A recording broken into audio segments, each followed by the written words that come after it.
Chapter 2. Lila had been waiting for this moment all week. Between lectures, assignments, and the endless hum of university life, the thought of returning to the Word Shop had lingered at the back of her mind like the sweetest secret. Every time she passed a bookshop window, the memory of her grandmother's invitation whispered to her, "There is another word waiting for you." She could still hear her grandmother's words in her mind. Your heart whispers in a language older than words, the first language, the language beneath all others. That conversation with her grandmother had felt like the morning light spilling softly into a room, revealing not something new, but what had been there all along, waiting to be seen. Now, as she turned onto the quiet ivy-lined street, anticipation bubbled in her chest. The golden glow of the afternoon sun spilled across the street, making the shop's windows glimmer like a portal to another world. As she pushed the door open, the brass bell chimed, and the warm scent of old books wrapped around and embraced her. On the counter, a small glass dish swirled with liquid light, shifting with the movement of her entrance, as if it, too, had been waiting for her arrival. Her grandmother's eyes were twinkling as she embraced Lila in a warm hug, and they sat down at the tea table. The same delicate porcelain teacups rested between them, steam curling into the air like a spell being cast. And there, waiting on the wooden table, was another ivory card. Lila's heart gave a small, excited flutter. What word would it be this time? The ink shimmered in the golden light. Below the word was a delicate line drawing, an image formed in water, sharing the feeling of the word itself. Lila reached for it slowly. As her fingertips brushed the card, a warmth spread through her chest. Lila traced her finger over the card, mesmerized. It was different from the first word. Essence. Your essence is always present as the golden thread in infinity's quiet song. It is the breath of the universe moving through you, showing you how to return to truth. Whisper had been an invitation. Essence felt like recognition, Lila thought. Essence, grandmother began, her voice like the first glow of dawn, is not something you find, nor something you must become. It is the golden thread woven through you, the pulse of the infinite in your very being, the quiet hum beneath your heartbeat, the part of you that has existed before names, before stories, before even time. It does not waver. It does not fade. It is the part of you that remembers even when you forget. She placed a hand over her heart, tapping gently, as if knocking on the door of the universe itself. It has always been here, waiting. She reached for the lantern beside her, striking a match with a soft hiss. The flame leapt to life, stretching golden light into the quiet spaces, sending ripples of shadow dancing across the walls. And awareness, she continued, tilting the lantern just so, watching the glow spill like liquid gold, is like this light. It does not create what is, it only reveals. Awareness is the moment the veils thin, when the unseen becomes seen, when the hidden becomes known. Without it, essence waits, patient as the stars resting behind daylight. But the moment you turn inward, the moment you surrender to stillness, the knowing rushes in.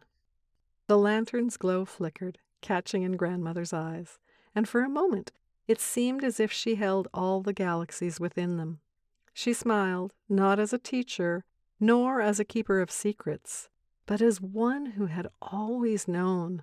The smile of the wind before it carries a whisper, the smile of the ocean before it kisses the shore, the smile of a universe that has been waiting just for you to remember.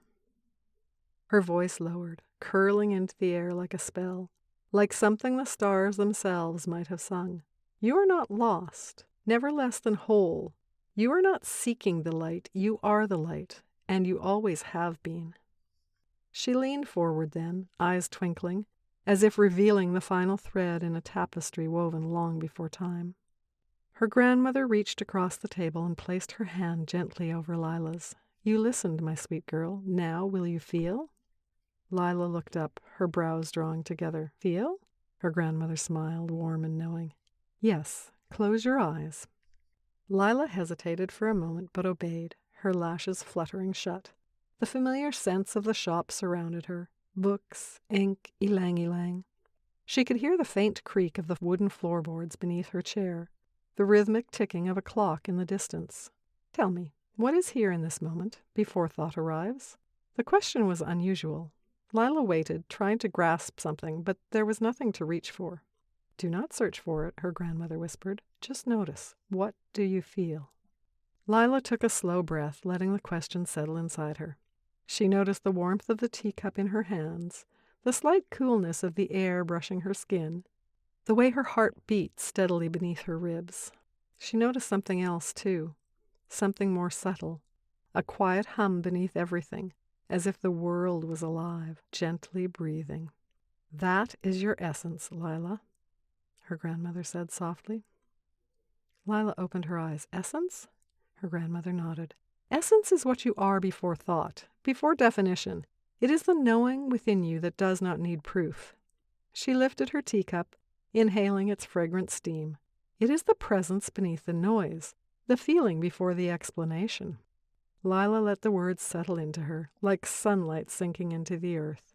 Your body speaks to you, her grandmother continued, not in words, but in sensation.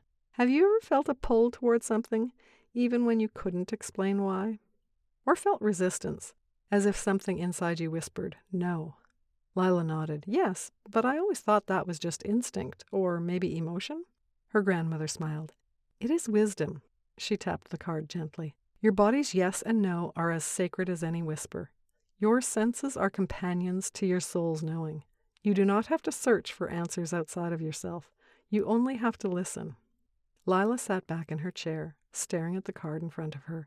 The inked letters seemed to glow as if they carried their own quiet truth. She thought of all the times she had ignored her own feelings in favor of logic, all the times she had second-guessed what she knew deep down.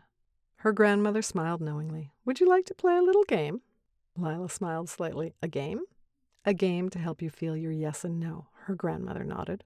Close your eyes again. Lila obeyed, her breath steadying. Now, think of something you love, her grandmother instructed. Something that makes you feel warm, expansive, full of joy. Lila thought of the lake in summer, of floating on her back under a golden sky, of the sound of laughter and splashing water. What do you feel in your body? Her grandmother asked. Lila's breath deepened. Lightness, warmth, a kind of buzzing, but in a good way. Her grandmother smiled. That is your yes. She paused. Now, think of something that doesn't feel good. Something that makes you feel small or unsettled. Lila's mind drifted to a time when she had said yes to something she hadn't wanted. The heaviness in her chest, the sinking feeling in her stomach. And now? Her grandmother asked. Lila exhaled. Tightness. My stomach feels heavy. My shoulders tense. Her grandmother nodded. That is your no. Lila opened her eyes, blinking. That was so clear. Her grandmother chuckled. Your body is always speaking to you, my love. But most people are taught to ignore it. You are not your thoughts, nor your roles, nor your titles. You are the breath beneath them, the being beyond them. That is essence. Lila looked down at the card again. Essence. She smiled. So I just have to feel? Her grandmother reached for her teacup, a twinkle in her eye. That, my dear, is the beginning of everything. Lila glanced at the clock above the counter. She had almost lost track of time. Her grandmother followed her gaze and smiled knowingly. Don't worry, my dear. The shop will always be here, waiting. As will your next word. Lila's heart skipped slightly. Next word? Her grandmother nodded. There are 52, my dear, one for every week of the year. Lila blinked, a slow smile spreading across her face. A year of words? A year of remembering, her grandmother corrected gently. A year of rediscovering the magic that has always been inside you. Lila traced the edge of the ivory card once more, anticipation fluttering in her chest. A year in the Word Shop. She had a feeling she would never be the same.